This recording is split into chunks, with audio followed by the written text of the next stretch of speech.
Your Honor, the brief circumstances for this matter that this accused is a police officer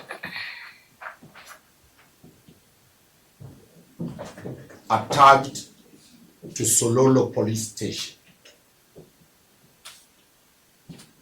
near the border to Kenya and Ethiopia.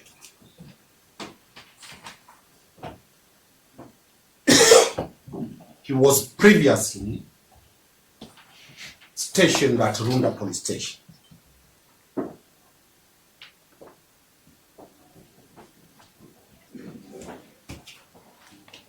His lawful wife passed on while at Runda police station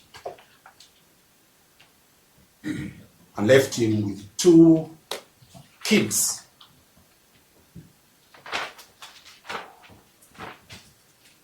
In the course of his duty at Runda police station, he entered into a relationship with the complainant, Grace Wamboi, who is the complainant in this matter.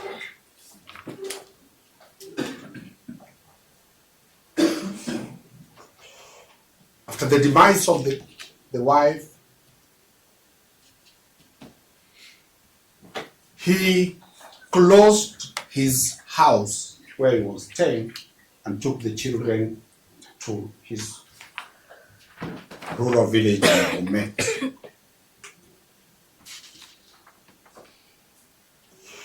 Then he was transferred to Sololo police station. Whenever he comes,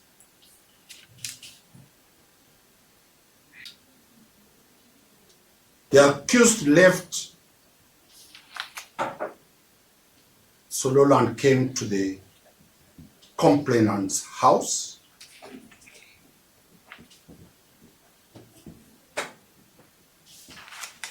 As a police officer trained with a good eye, he found rolls of Bhang in the house.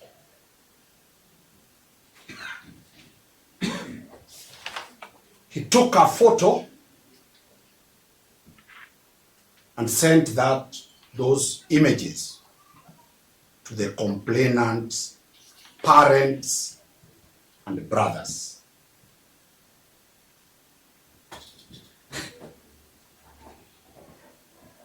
Without the complainant knowing.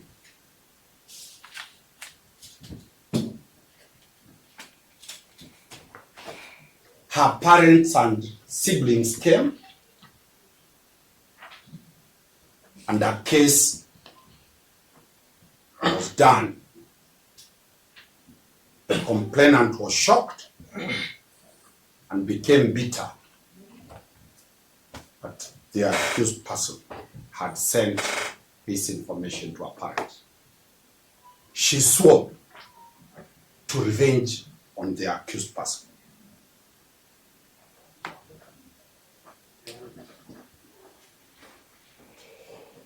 Unknown to the accused person, this time when the school closed, he came back a few days from police work.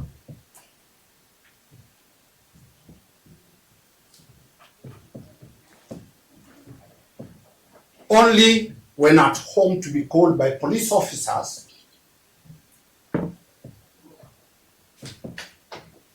from the police station of Gigiri that he is required to come and meet detectives at a petrol station. He came and he was arrested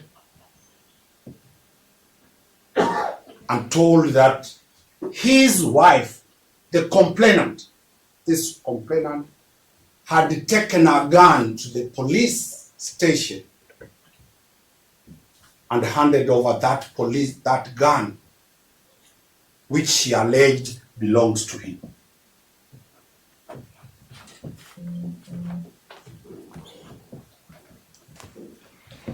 He denied that and was released on cash. This was in April 10th. Your Honor, when the file was forwarded to the DPP at the lower ranks, the DPP declined to charge the officer.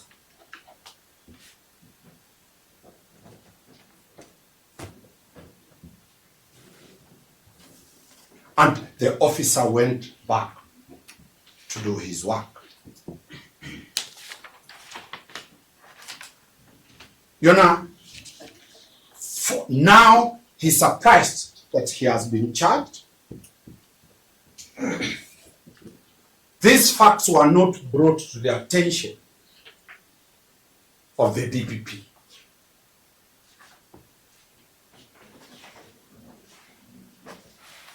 We shall be requesting, because it's on a cash bail of how much? 10,000 shillings from police bond. The court enters in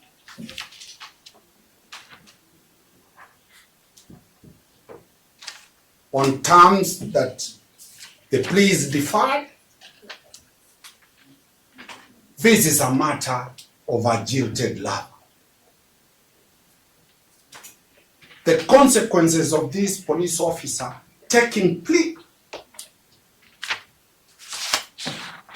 he is immediately out of the payroll. Your Honor, we humbly request, and there's no prejudice, it will occasion the state. If the DPP declines to our detailed explanation, which we will offer, the officer is ready to take plea and face the accusers. Your Honor, casual look at the charge sheet, the court will look at it.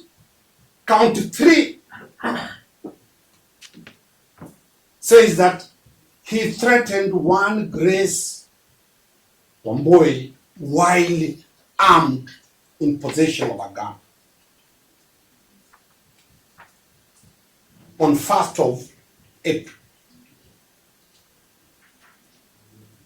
we'll be seeking to show the DPP that there is no OB recorded of that complaint. Count 1 and count 2 says on the 10th of April,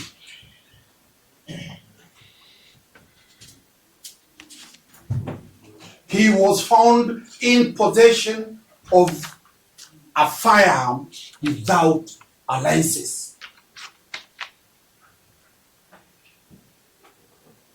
Your Honor, we shall be telling the court, we shall be telling the DPP that as a police officer, he is not required to have a firearm certificate to have his gun.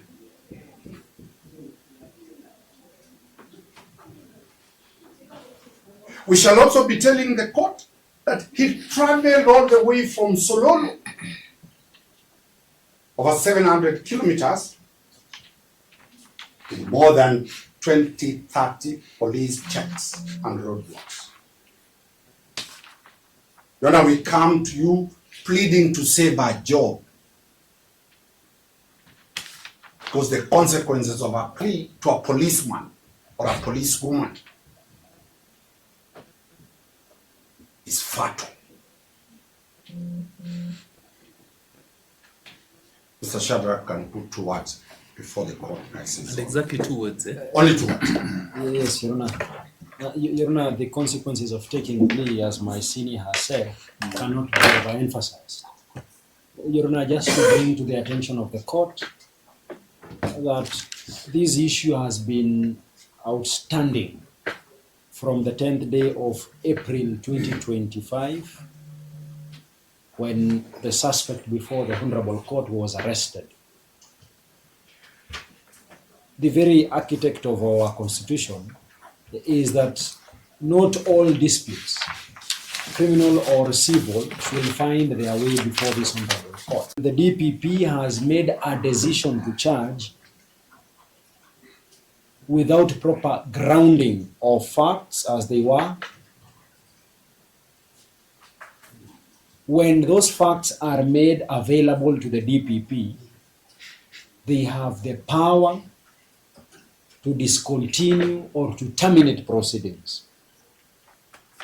Of course, I underscore with the permission of the court. Your Honor, we are urging you with humility to grant us a latitude of 14 days only, so that we can make this information available to the DPP. My learned sister exercises delegated authority. And if we furnish this information sufficiently to that office, we are persuaded beyond adventure that indeed there will be a turn on the decision that the DPP has already made on this issue. We plead with humility. I know my sister will not be fighting very vehemently to that issue. Thank you, Your Honor, and to my sister.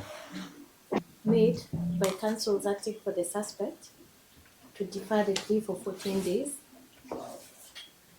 Your Honor, Article 157 of the Constitution is very clear as pertaining the mandate of the DPP. Your Honor, I do confirm, and I've gone through the correspondence, Yes. that that the proper and thorough decision to charge has been made in this matter. The evidence has been evaluated, and I have the file. All the evidence, including all the expert documents and reports, are in the file. Your Honor, so I pray that the suspect does take plea today. Your Honor, today is not the hearing of the matter. We're not introducing, this is not the trial, we're not introducing any evidence. If counsels do wish, they can write formally to the DPP and request for a review.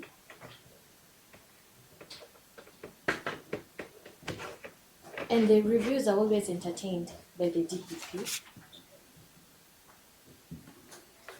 And the decision and explanation given thereafter. Your Honor, there is no good ground for the deferment of the plea.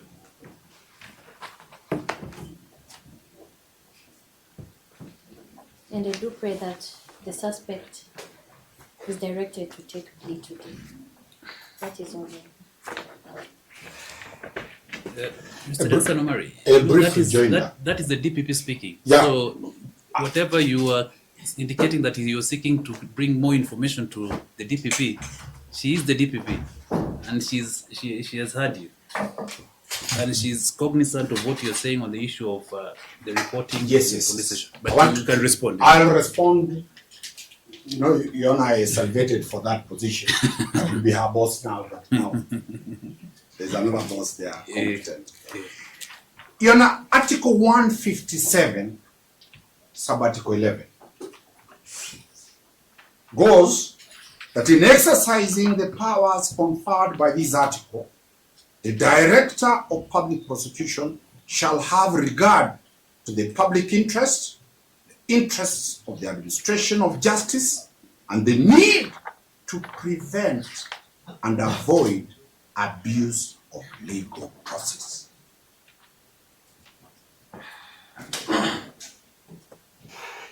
The officer who approved the charges approved based on delegated authority of the DPP. And that is why they are all over the country.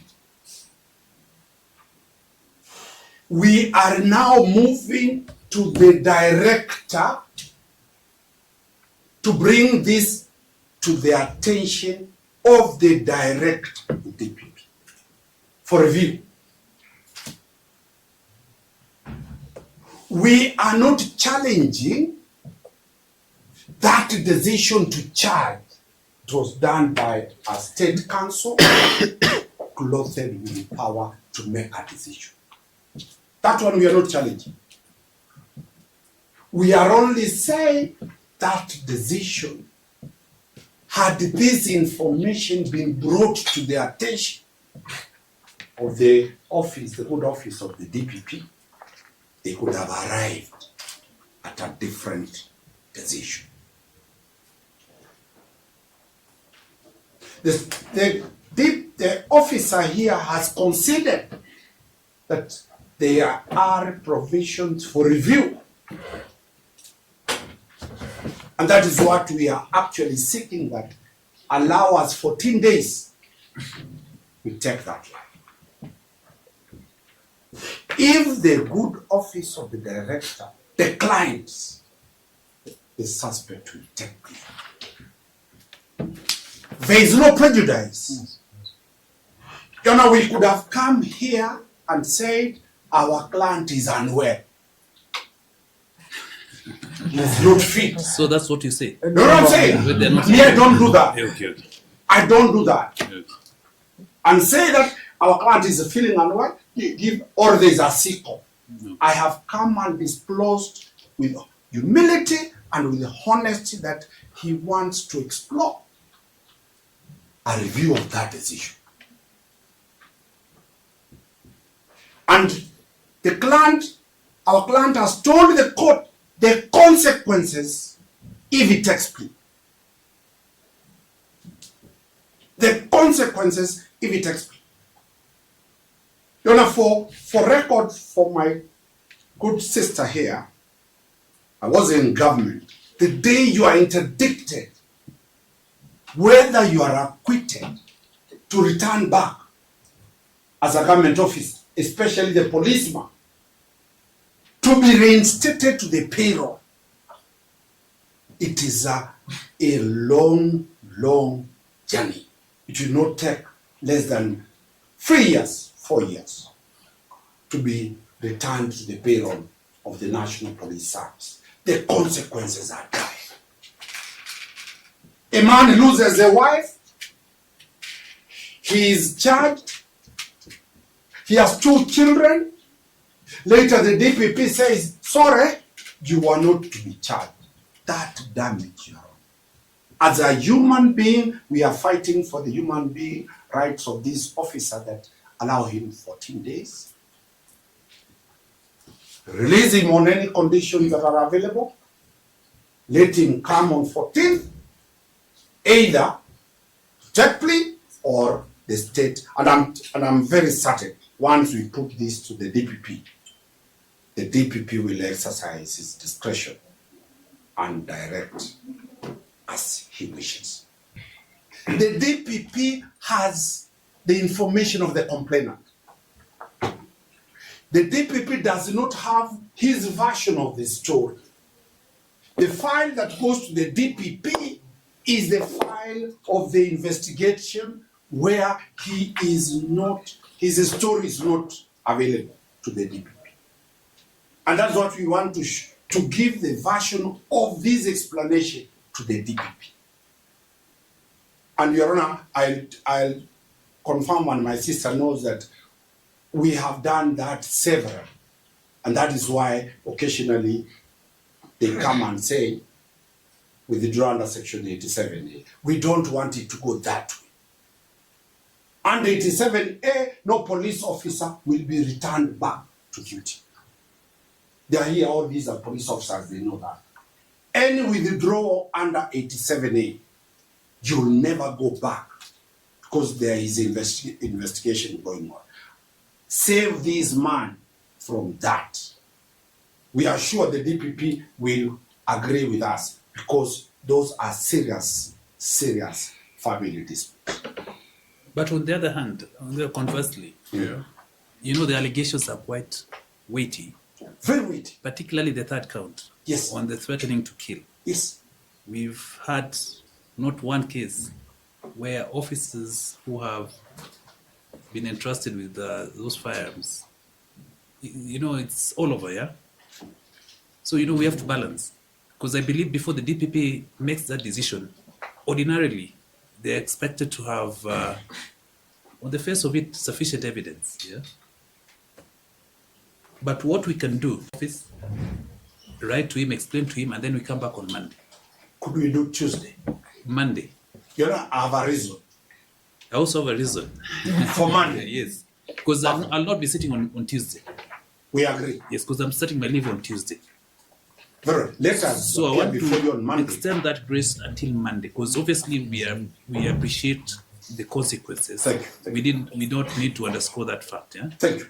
So just put it down, write to the DPP, and then we come back on Monday. Agreed. In the meantime, the accused person will be remanded in custody. We have no problem. Okay. We have no problem so long as it does not take.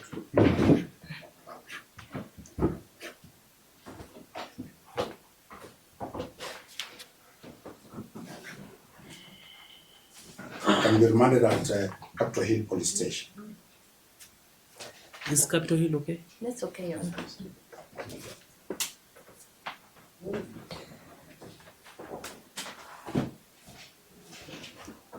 Alright, so the 11th of August. Much obliged. Okay, thank you. Have a good day. Good day to you too.